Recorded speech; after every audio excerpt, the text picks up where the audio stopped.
وصیت نهم: از خداوند عفو و عافیت را بپرسید.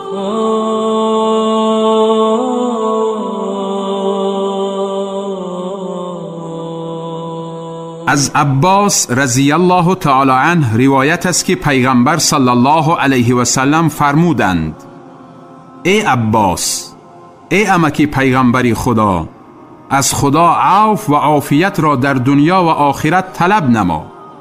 روایت احمد و ترمذی.